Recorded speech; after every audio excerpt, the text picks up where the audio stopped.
Okay, I'm recording on my end, Dr. Lamb. All right, so I'm going to kick us off tonight, and I'm going to talk about competencies in your competency folio. You have completed the AAPSL by now, and you've also probably should have done about 40 clinical hours at your school just to pace yourself for the 80 this semester.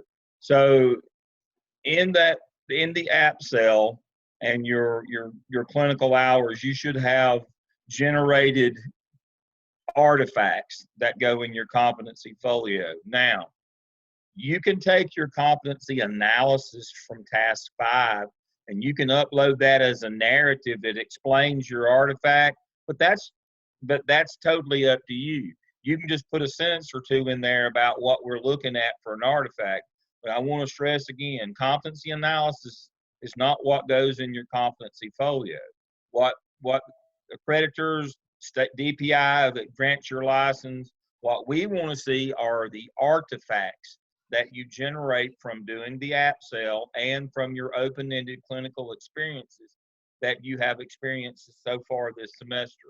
So if we go to Dr. Stedman's C2 shell and we open that up, we see over here on the left, we have competency folio resources. And if we open that up, we see open-ended competency artifact proofs for the competency folio. We call them artifacts, and they are proof that you did what you said that you did. You could tell us that you sent an email or that you formed a PLC, but we need to see a screenshot of the email, and we'd like to see a video or a picture of your PLC or an agenda or minutes. So that's what we're talking about, is we want to see those artifacts. And so if we click on that and open that up,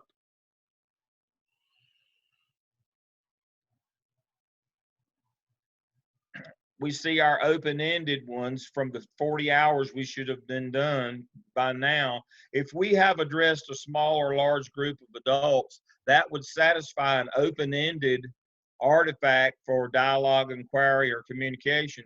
But we would need a thing from that. Don't just tell us you did it, or that on Thursday the 23rd we had an adult meet, a parent meeting. Show me an agenda, show me minutes, show me pictures, show me something that proves that you were there and did what you said you did. Now, you can't just have attended the meeting. You should have been on the agenda. That would be reflected on the agenda or in the minutes, that you had a part in that presentation, that you got up in front of those people and you did something other than just attend the meeting itself. And Dr. Lamb, they can put a video in the folio. Sure they can. They can upload videos, they can upload pictures. So here are the things that we're talking about. You have about 40 hours worth, or should have, of open-ended activities that you've done clinical this time. As you know, you have, for each of the 21 competencies in your competency folio, we're going to go there in a minute, you've got 2 of the 3 come from your evidences. 1 is open-ended. So you've got some open-ended things, and you've got some artifacts from your AAPSL. But as a reminder, here's the artifacts. This is where you would find them. This is where they would fit. And then you also have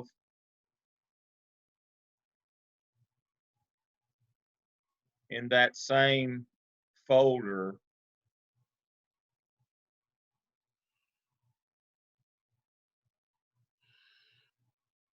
here are your artifacts from your competencies. So the artifacts that you should have in hand at this time is a screenshot of the email permission from your principal to form a PLC. You should have a PLC agenda. You should have PLC minutes, pictures, a video of your meeting, your validated set of scores when you did your most pressing need, your research study abstracts when you did your literature review and annotated bibliography, and again, pictures of video of your action plan presentation to your school administration. Those would be the artifacts that you would have from the AAPSL. So those are the things that you've got those. And again, I have it categorized here as to where you can put them in terms of the 21 competencies that you got to do this semester. 1, 3, 6, 12, and 20, what that means is if we scroll down to the end, 1 is communication, 3 is conflict management, 6 is delegation, 12 is organizational ability, and 20 is time management.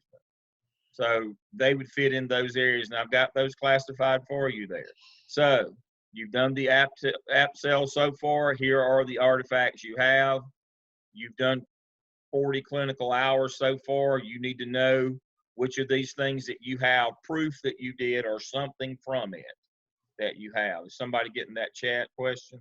Yeah, go ahead and answer it, Dr. Lamb. They want to know about repeating using artifacts more than one time. Yeah, they can be used more than one time, but don't wear them out. I'm gonna put a moratorium after 3. I'm gonna put a moratorium after 3. Don't use them more than 3 times. And if you use them more than one time, usually you need to have something else with. I mean, you're going to have lots of artifacts that you can pull from, probably. Yeah. All right. So that's a reminder where you get these 2 documents that I just showed you. It's in your class shell under Mel's Handbook and Competency Folio resources, and that's how you use it. All right. So now, if you're using Edge as I normally do on my personal laptop, you need to switch over to Chrome when you go to TaskStream. Microsoft Edge, which is the old Internet Explorer version for Windows 10, is not compatible. Let me say that again. It's not compatible with TaskStream. And where the problem comes is when you start trying to upload artifacts. Surprise, surprise. You can get away with some things using Edge, not uploading artifacts. It will not take your artifacts, or it especially won't do videos and pictures. So make sure you switch over to Chrome, TaskStream.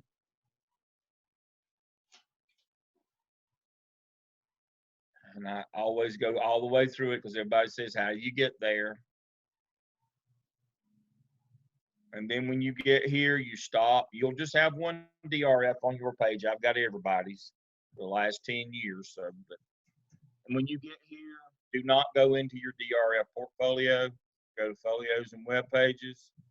Find the competency folio. You'll only have one. I have multiples, as you can see. Let's see if I can find one. Spring 2020. Here we go.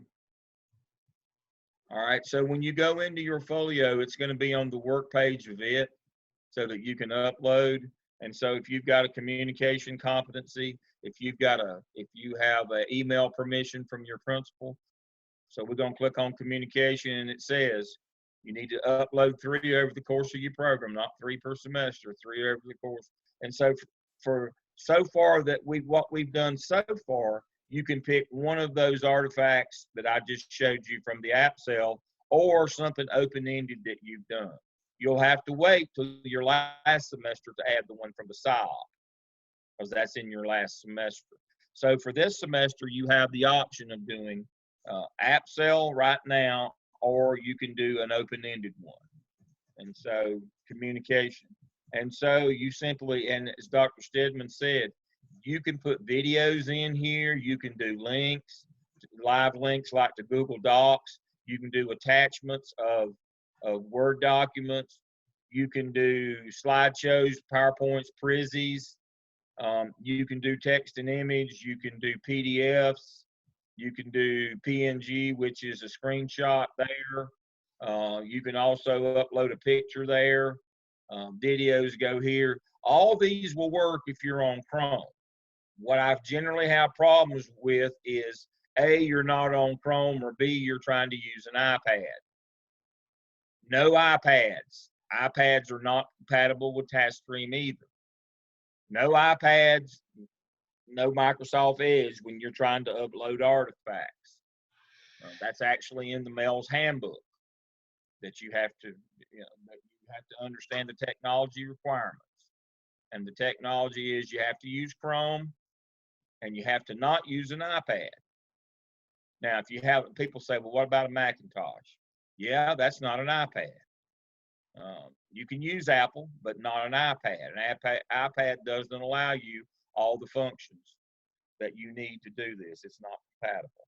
So you go find your picture. I'll find a picture right quick. Let's see, text and image. I'm going to upload a text and image.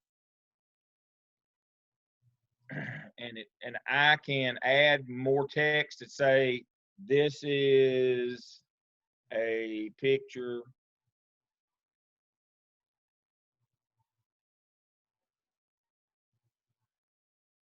of, I don't know, anything. So I do that, and then I come down and I do save and return. And it has, this is a picture of anything, and I've already uploaded my screenshot, and it explains what my screenshot is. And then if I want to do a screenshot, I can do either text and image. Let's see if it'll let me do one here. I can do text and image. No, let me cancel that one since I've already done it. Let me see. Save and return. I can do an attachment. And I can upload it from my computer and then add files. And then I can go over here to my pictures and let's see what I've got here. Do I have anything here that I like?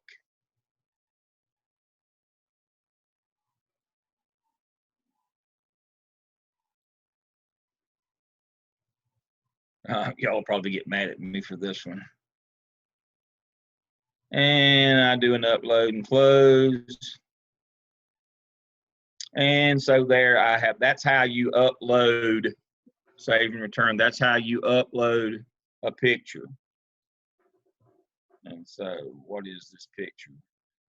Buy this box or we'll shoot this stuff. Oh my goodness. That's an old gag. Please pardon me for that one. That did not go over well. That was an album. That's an example of, I think I use that in my law class as an example of something that's inappropriate for social media because it had a picture of a gun. Although it's a gag or whatever, that would be inappropriate for students to have things like that and to trade those things. That's the kind of stuff we talk about in the law class. Although it might be accepted public information, it's not appropriate for students to have the picture or something like that. So that's why I use that. I'm not a bad person. That's an example of what you're not supposed to do. All right. So, but that's how we go about doing this. And so when we now have a description, this is a picture of anything, and we have that, and then we just simply, and then we request comments on the communication competency, continue, and you normally will not have a choice. It will go directly to your clinical coach too, but let me see. I've got everybody here. Let's see. There's Dr. Stedman. Continue. And so Dr. Stedman is now going to get a comments request from me to look at my communication artifact. But that's how you do that. So the important thing is I just listed for you. Let me go back to that. You have 40 hours worth of open-ended things that you've done so far, thereabouts. If you've got some good artifacts from those, good pictures, good agendas, things, you could upload an open-ended. If you don't, you have this many artifacts from the AAPSL that you just did. You pick and choose. This is your folio. Remember, when you get through with this thing, you're able to publish and share it. And you can share this with a prospective employer. You're going to upload it for evaluation, not publish and share. You got to upload it. We'll teach you how to do that later in 605. We don't want to teach you now because somebody will do it if I tell you how. and once it's gone, we can't publish and share. A prospective employer can see your artifacts. And I've shown you this one before, and I'll go back to it again.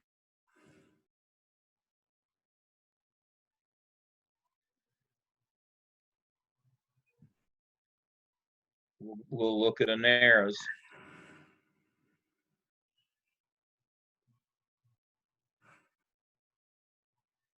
And they have that also in their, under their, in that same section where you. Yeah, they have that one. And so at the end, you can go in and work on it and edit it and move some things around and do and work with it. And you can make it look the way that you want to make it look.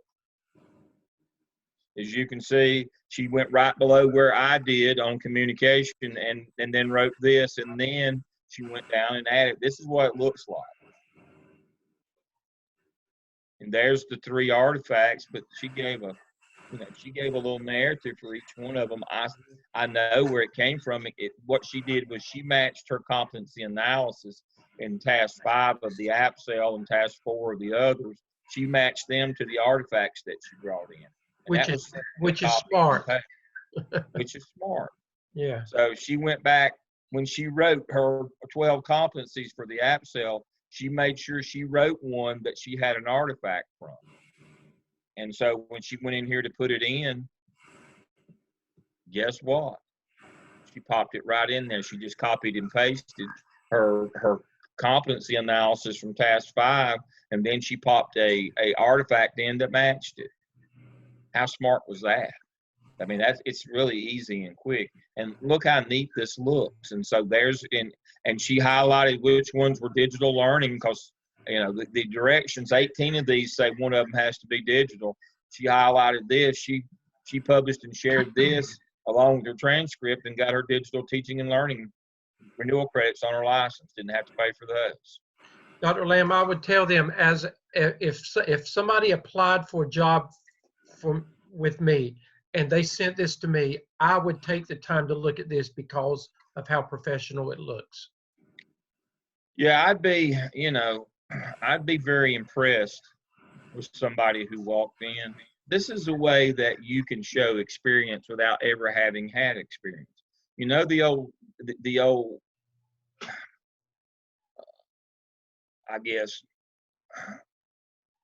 I guess you would call it the old saying of, how do you get a job without experience and how do you get experience without a job? Well, this is a way you can get a job without experience, because you're showing that you do have experience through your clinical.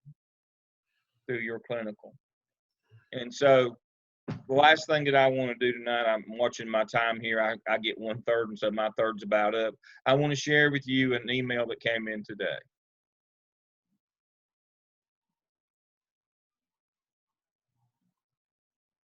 I mean, it literally came in minutes ago. I just want to keep you updated on my employment seeking over the past month. I've officially gotten into the AP pool for Greenville County Schools and was picked out as one of the 7 to move on. Only 7 got through. And so they've got 3 high schools that have jobs. So it's down to 3 jobs and 7 applicants. And look forward to having an interview next week for each of the schools. I know without the training at Gardner-Webb and the extensive internship over the 3 semesters, I would not make it to this point. All right, this is not to boast, but you see the extensive internship. He made his clinical experience work for him. That's what he was an excellent student too. Oh God, yeah, he was an excellent student. But they didn't ask him to calculate pi to the 14th digit. They wanted to see. They assumed he was smart. They assumed he was hardworking. But he leveraged his competency folio, which was great, and his clinical experiences. That's how he made it through into the 7 that are now going to interview for 3 jobs in the high school. He said it himself, his extensive internship. He leveraged his clinical. He did that. We can't be out there with you every day telling you what to do. We can work with you on your evidences, and we can provide the competency folio and the how-to. But you must take it upon yourself to do a good job in your clinical, get those experiences, and document it well in your competency folio. And that's very impressive when somebody needs a job. That works well. And so this is one that came in today as well. This is one of our students. He was doing clinical work. He was doing a presentation at a conference and got a shout out today. Again, that's part of that, presenting before a group at a professional conference of some sort.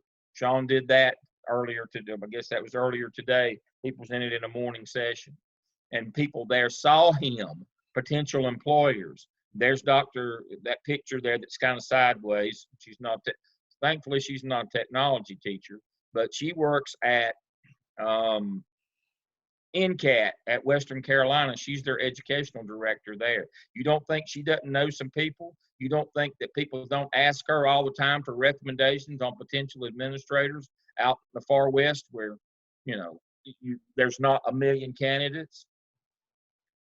Absolutely. Leverage your clinical internship experiences. Leverage the opportunities that come before you in your school, but also document it well, because it is impressive to a potential employer. I'd lot rather see this than anything else that you could show me. I would, that's why I keep going back to ANARAS. I go in and I look at all your artifacts. I'm interested in that. I think back to the time when I was hiring potential administrators and screening them and doing perceiver work who got into the pools in large districts. This would have been wonderful. This would have been absolutely wonderful. And so my time is up tonight. I appreciate you staying with me. If you need something, Dr. Stedman, I'll mute myself and hang around if you want to call on me, but I appreciate the opportunity to be with y'all again tonight. Yeah, well, the rest of it's not going to be real long, Dr. Lamb. That was the main thing, but there are a couple of things that we do need to just reiterate. And people. One more thing before I go. Let me see.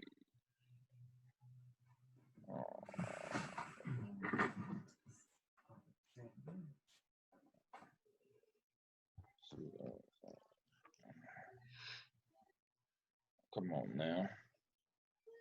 Don't freeze up on me.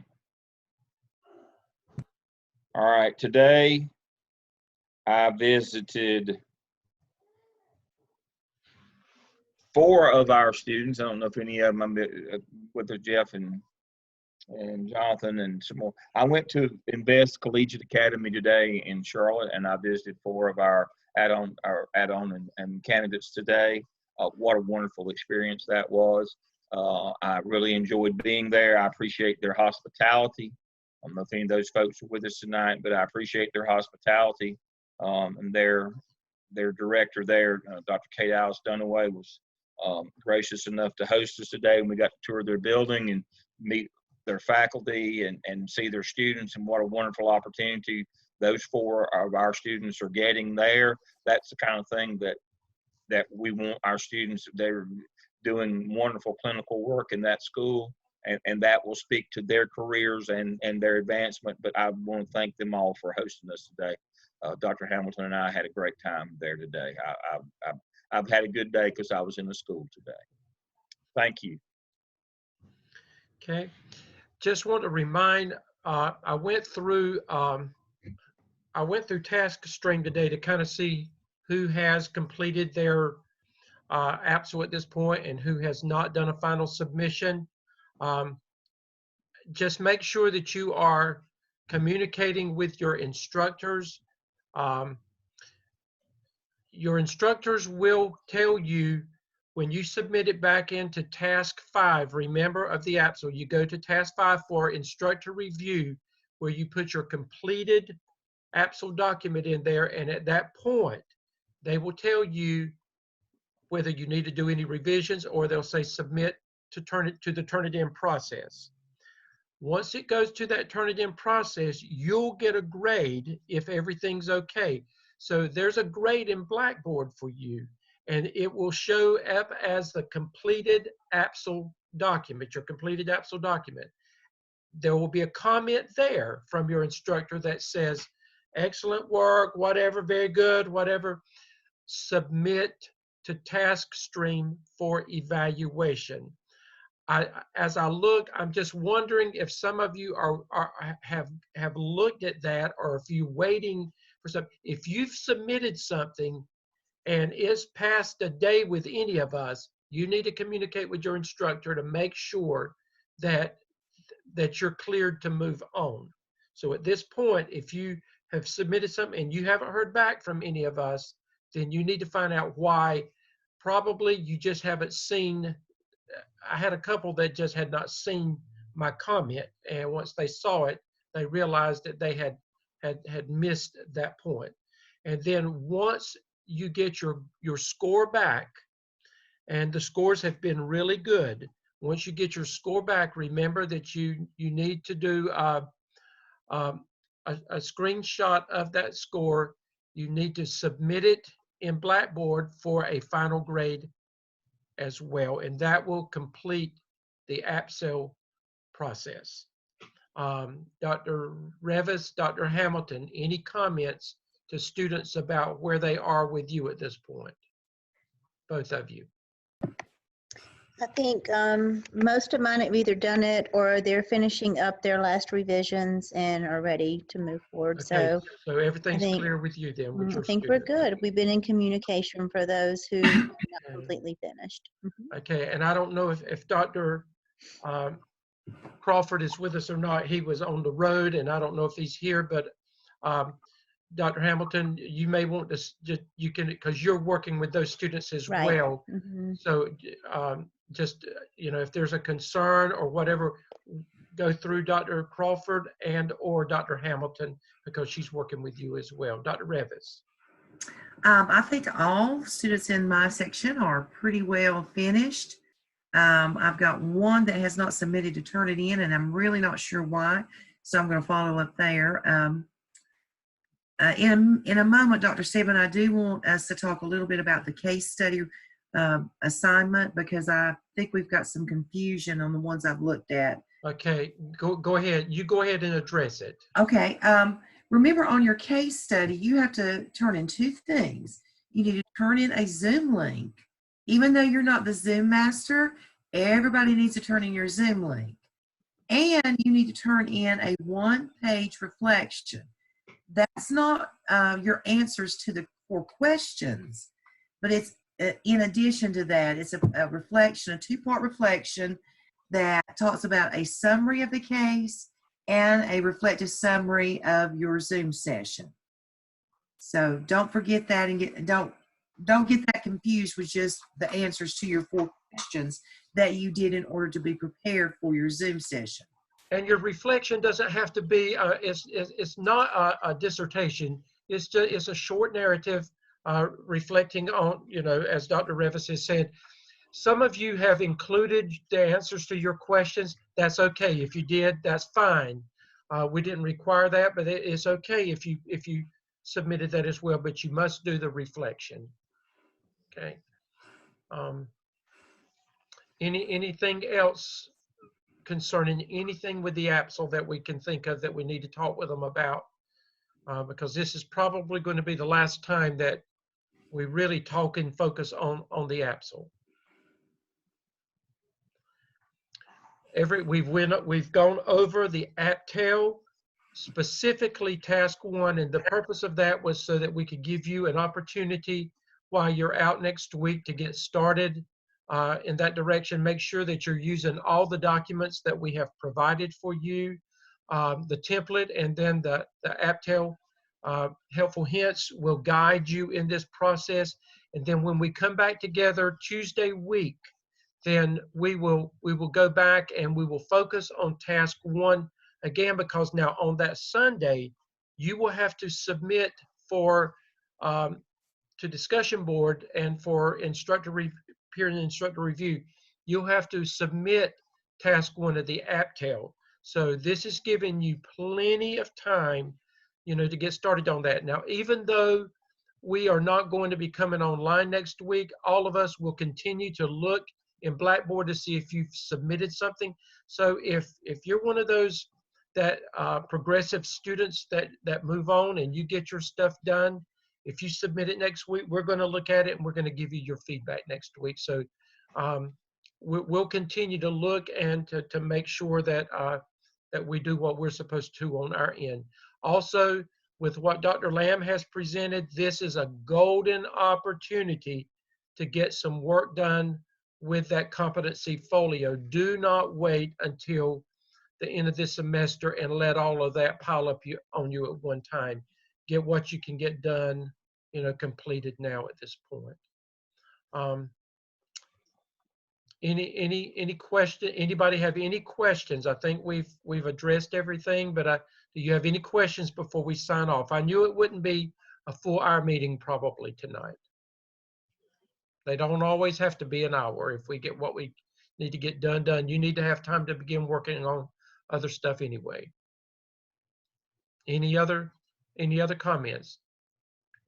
Dr. Hamilton, Dr. Revis, any other comments before we leave? I think we're good. Everybody's been working hard and doing great work. They have. I'm very proud of them. Very proud of them. Dr. Lamb, anything in closing? Because, like I said, I knew we wouldn't be here forever tonight.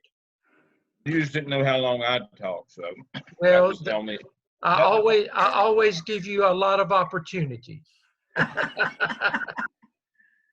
That's all a nice right. way to say that, wasn't it? We appreciate it, Dr. Lamb. We really appreciate it. All right, just keep going. Okay. Good night, everybody. Good night. Good night.